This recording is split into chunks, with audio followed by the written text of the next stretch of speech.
नमस्कार। श्री राधा वल्लभ अकेडमी में आपका स्वागत है। और हिंदी विषय के अंतर्गत आज हम अपना 5वां चैप्टर लेंगे, जिसका नाम है चंद्रगुप्त का बचपन। चंद्रगुप्त एक ऐतिहासिक व्यक्ति है। इनको भारत के प्रथम सम्राट के नाम से जाना जाता है, यानी कि भारत के जो पहले महाशक्तिशाली राजा हुए हैं वो कौन थे? चंद्रगुप्त मौर्य थे। और इनके बचपन का नाम चंद्रगुप्त था। तो इसी के बारे में आज हम जानेंगे। तो हम जान लेते हैं जो हमारा चैप्टर है उसका क्या उद्देश्य है।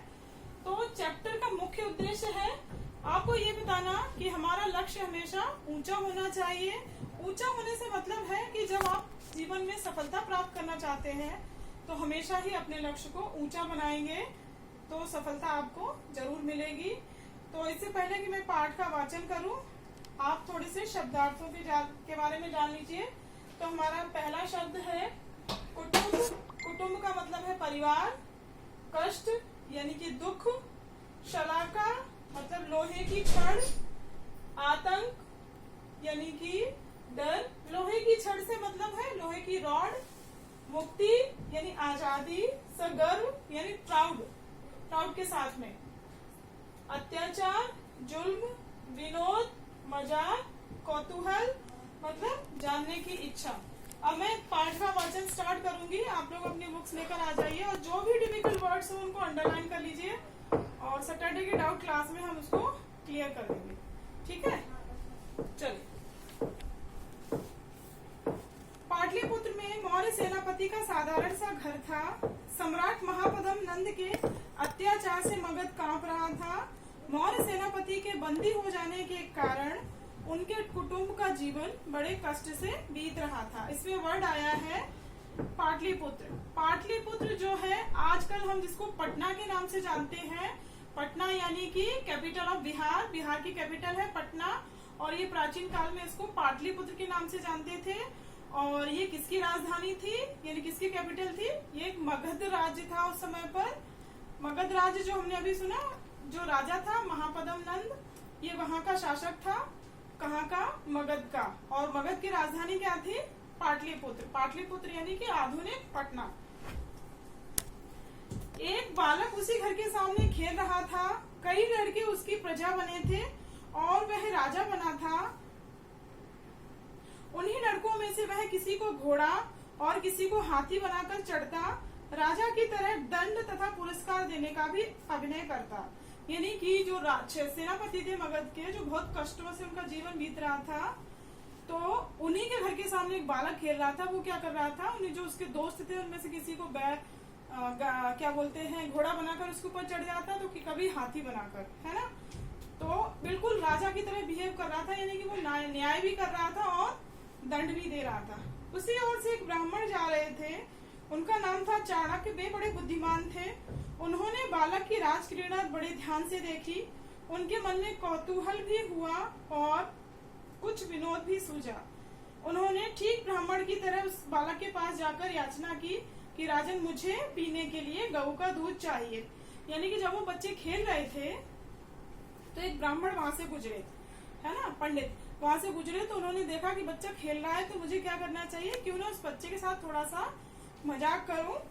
तो उन्होंने उसके बच्चे को जाकर क्या बोला कि मुझे भूख लगी है तो थोड़ा सा पीने के लिए दूध चाहिए। बालक ने राजा से उदारता का अभिनय करते हुए पास ही चरती हुई गायों को दिखाकर कहा, इनमें से जितनी इच्छा हो गायें ले लो। ब्राह्मण ने हंसकर कहा, राजन, ये जिसकी गाय है वह मारने लगे तो? बालक ने सगर्व छाती फुलाकर कहा, किसका साहस है जो मेरे आदेश को न माने? मेरी आज्ञा अवश्य मानी जाएगी। यानी जब ब्राह्मण ने उससे दूध मांगा तो उसने क्या कहा कि पास में जितनी भी गाय है वो आप ले लो। तो ब्राह्मण ने हंसकर कहा कि भाई, तुम तो खेल खेल में मुझसे कह रहे हो कि गाय ले लो, पर इस गाय का जो मालिक होगा वो मारेगा नहीं। तो बिल्कुल जैसे राजा एक न्याय करता है, वैसे उस बच्चे ने क्या कहा कि किसकी हिम्मत है जो राजा की अवहेलना करे या राजा की बात को न माने। ब्राह्मण ने आश्चर्य से पूछा, हे राजन, आपका शुभ नाम क्या है? तब तक उसकी माँ वहाँ आ गई।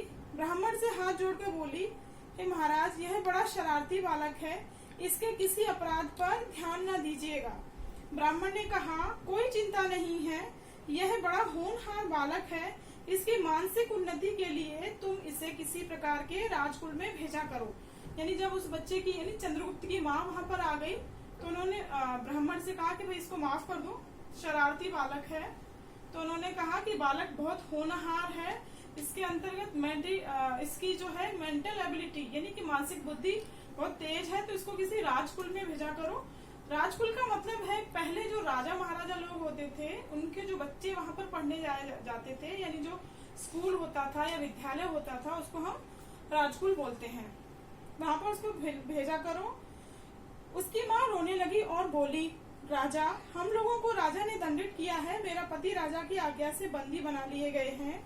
ब्राह्मण ने कहा, बालक का कुछ अनिष्ट न होगा, तुम इसे अवश्य राजकुल में ले जाओ।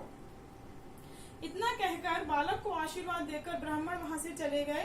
उसकी माँ बहुत डरते डरते एक दिन अपने चंचल और साहसी लड़के को लेकर राज्यसभा में पहुंची, यानी वो राजा के पास चली जाती कि भाई मेरे बेटे को भी एडमिशन करा लो। तो नंद एक क्रूर और दूसरों को सताने वाला राजा था। उसकी राजसभा में बड़े बड़े चापलूस और मूर्खों से भरी रहती थी। पहले राजा लोग एक दूसरे के बल, बुद्धि और वैभव की परीक्षा लिया करते थे। इसके तहत वे तरह तरह के उपाय रचते थे। यानी कि जो राजा नंद था, महापदम नंद था, वो क्या करता था, जो उसके मंत्री या सेनापति वगैरह थे वो क्या थे, वो बहुत मूर्ख थे और हमेशा राजा की हाँ में हाँ मिलाते थे, चाहे वो कुछ गलत काम ही क्यों ना हो। तो पुराने समय में जो राजा होते थे वो बहुत चालाक होते थे और एक दूसरे की हमेशा परीक्षा लिया करते थे, यानी टेस्ट लिया करते थे। चलो देखते हैं कि भाई दूसरे वाले राजा में कितनी बुद्धि है। जब बालक माँ के साथ राज्यसभा में पहुंचा, उसी समय किसी राजा के यहाँ नंद से राज्यसभा में लोहे के पिंजरे में मोम का सिंह बनाकर भेजा गया था। उसके साथ यह कहलाया गया था कि पिंजरे को खोले बिना ही सिंह निकाल लीजिए। यानी कि जब वो बालक अपनी माँ के साथ महापद्म जो राजा थे उनके यहाँ पहुंचा तो उसने देखा कि पहले से ही दरबार में एक पिंजरा रखा हुआ है और उस पिंजरे में मोम का शेर है। मोम मतलब कैंडल वाला जो मोम होता है वो उसका वैक्स है, यानी कि वैक्स का जो शेर है वो रखा हुआ है। और उस राजा ने क्या कहलवाया है कि भाई आपको इसको पिंजरे को नहीं खोलना है और इस शेर को बाहर निकालना है। इस सारी राज्यसभा पर सारी राज्यसभा इस पर विचार करने लगी, पर उन मूर्ख सभासदों को कोई उपाय नहीं सोचा। यानी जो महापद्म राजा के मंत्री थे वो सोचने लगे पर कोई भी उसको सॉल्व नहीं कर पाया कि भाई उसको अंदर से कैसे निकाला जाए शेर को। तो अपनी माता के साथ वह बालक भी सारी क्रीड़ा देख रहा था। वह भला कब चुप रहने वाला था। उसने कहा, मैं निकाल दूं। सब लोग हंस पड़े। राजा नंद को भी आश्चर्य हुआ। नंद ने पूछा, यह कौन है? मालूम हुआ राजबंदी मौर्य सेनापति का लड़का है। फिर क्या था, नंद क्रोध से आग बबूला हो उठा और बोला, यदि इसे ना निकालेगा तो तू भी इसी पिंजरे में बंद कर दिया जाएगा। यानी जब उस बालक ने ये कहा कि इस पिंजरे में से शेर को मैं निकाल दूंगा तो भाई सब उसकी बुद्धि का आश्चर्य से उसको देखने लगे कि ये पिंजरे में से कैसे निकाल देगा जब हम बड़े बड़े लोग नहीं निकाल पा रहे। और जब राजा ने पूछा कि भाई ये कौन है लड़का जो ये राज्यसभा में आया हुआ है, तो जब महापद्म के मंत्रियों ने बताया कि ये हमारे जो सेनापति है उनका बेटा है जो बंदी बना लिए गए हैं, तो महापद्म को बहुत तेज गुस्सा आया। अच्छा, ये उसी बंदी का बेटा है?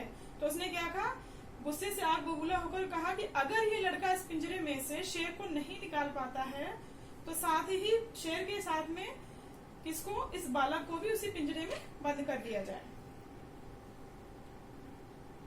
उसकी माता ने देखा यह विपत्ति कहां से आ गई, परंतु निर्भीकता से बालक आगे बढ़ा और पिंजरे के पास जाकर भली भांति उसको देखा। फिर लोहे की शलाकाओं को गर्म करके शेर को पिघलाकर पिंजरे को खाली कर दिया। सब लोग चकित रह गए। यानी मम्मी ने देखा, अरे यहाँ तो मतलब मैं तो पढ़ाने के लिए लेकर आई थी पर ये तो प्रॉब्लम कुछ और ही बढ़ती जा रही है। तो उन्होंने क्या कहा, उस बालक ने क्या किया कि वो धीरे धीरे पिंजरे के पास जाता है और गरम जो लोहे की लॉड होती है, यानी लोहे की लॉड को गरम करता है और धीरे धीरे वो वैक्स का जो शेर होता है उसको चुबाना शुरू करता है। तो आपको पता है गरम चीज से वैक्स तो वैसे ही मेल्ट हो जाता है। तो वो जो शेर था वो पूरी तरह से पिघल गया और पिंजरे से पूरा वैक्स बाहर आ गया। तो सब लोग चकित हो गए कि अरे भाई इस बालक ने कैसे निकाल दिया। राजा ने पूछा तुम्हारा नाम क्या है? उसने कहा चंद्रगुप्त। फिर राजा ने प्रसन्न होकर उसे तक्षशिला विश्वविद्यालय पढ़ने के लिए भेज दिया। यानी कि पुराने समय में जैसे आजकल हम देखते हैं बड़े बड़े स्कूल्स होते हैं ना, जैसे आप ग्वालियर में, हम जैसे ग्वालियर में रह रहे हैं तो ग्वालियर के आप अच्छे स्कूलों में की गिनती करेंगे तो आप बोलेंगे दिल्ली पब्लिक स्कूल है, यूनिवर्सिटी में जाएंगे तो आप दिल्ली यूनिवर्सिटी है, या देहरादून में जाएंगे तो दून पब्लिक स्कूल है। इस तरह से बहुत सारे स्कूल्स होते हैं। उन्हीं में से प्राचीन समय में यानी प्राचीन काल में जैसे ग्वालियर में लिटिल एंजल्स है, ग्वालियर ग्लोरी है, प्रगति विद्यापीठ है, बहुत सारे स्कूल हैं, आपकी राधा वल्लभ अकेडमी है, जैसे स्कूल ये फेमस स्कूल है ना। ऐसे ही पुराने समय में जो मगध में उस समय दो जो फेमस थे उनमें से एक तक्षशिला था और दूसरा था नालंदा। तो जो राजा था वहां का महापद्म नंद, वो चंद्रगुप्त मौर्य से बहुत खुश हो जाता है और उसको तक्षशिला पढ़ने के लिए भेज देता है। आगे चलकर यही बालक उस ब्राह्मण चाणक्य की सहायता से अपने चक्रवर्ती सम्राट चंद्रगुप्त मौर्य बना। यानी कि जो चंद्रगुप्त मौर्य था तक्षशिला में जहाँ पर वो पढ़ने जाता है वहीं पर ही कौटिल्य ब्राह्मण जो थे, जो उसके आगे जाके मंत्री बनते हैं, वो वहां पर गुरु थे, वो वहीं पर पढ़ाते थे। आगे चलकर यही बालक उसी ब्राह्मण चाणक्य की सहायता से, चाणक्य यानी कि जो तक्षशिला में टीचर थे उसको पढ़ाते थे, सहायता से सम्राट चंद्रगुप्त मौर्य बना और ईसा से 321 वर्ष पहले मगध में पाटलिपुत्र राज सिंहासन पर बैठा। आपने अपने बाहुबल से उसने सिकंदर अपने बाहुबल से उसने सिकंदर के यूनानी साम्राज्य के आतंक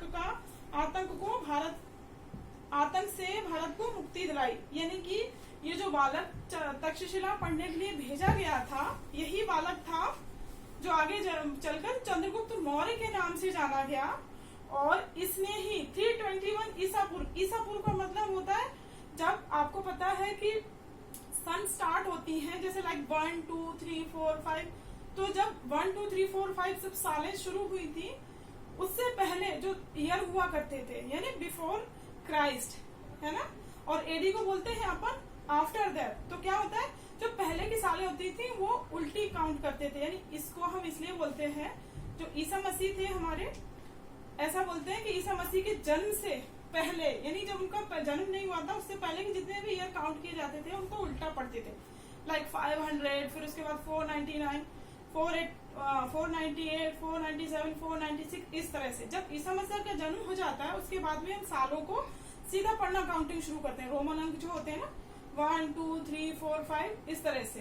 तो ईसा मसीह के जन्म से भी पहले यानी 321 ईयर बीसी पहले जो चंद्रगुप्त मौर्य थे, इन्होंने क्या किया, ये राजगद्दी पर बैठे और आपने सिकंदर का नाम तो जरूर सुना होगा, अलेक्जेंडर, जो कि यूनान का शासक था और उसके आक्रमणों से भारत को मुक्ति दिलाई।